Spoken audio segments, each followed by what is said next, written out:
Security Advisor Kuldeip Singh na houkhiba tangkunda Thokkhiba statement ama Ngarang Amuk Aranbani Haina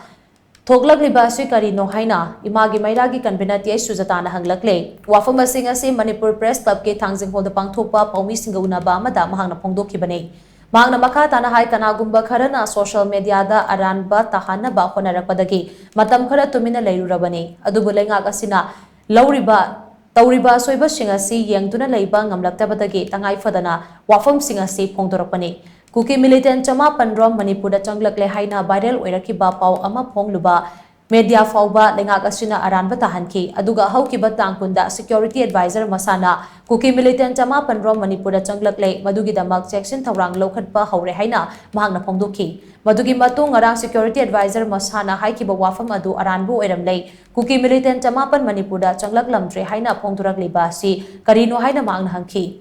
Center da kuki singna memorandum kaya pishin badagi madu ki duna security advisor amadi Manipur gi DGP na kuki militant chamapan Manipur da changlakte haina amuk hairibra karigumba hayeng tangkunipan asida mafam ama hekta da thoganingdaba thodok thoklaklabadi madugi tekchakkumba Manipur gi DGP amadi security advisor na pugadabane madu ngamloidaba oiragana masana khangna pham thadokadabani haina mahana phongdokhi Irang thokpa tha tara taret helaba fauba MLA yangkhai wa amata ngangdana leiriba si karigino praja ama oina pendabagi wapam phongdokpa ngamlaga mihut oiriba singna karigi ngangba ngamdribano haina so mahangna makha tana hangki अखोई चेमना लेनी माउजी chip से कनोगी अखोई assembly की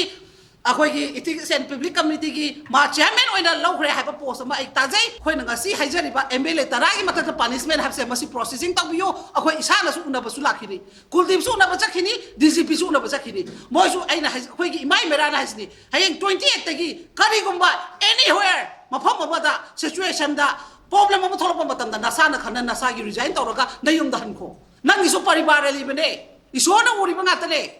uniform दी uniform ओइना थबक तबियो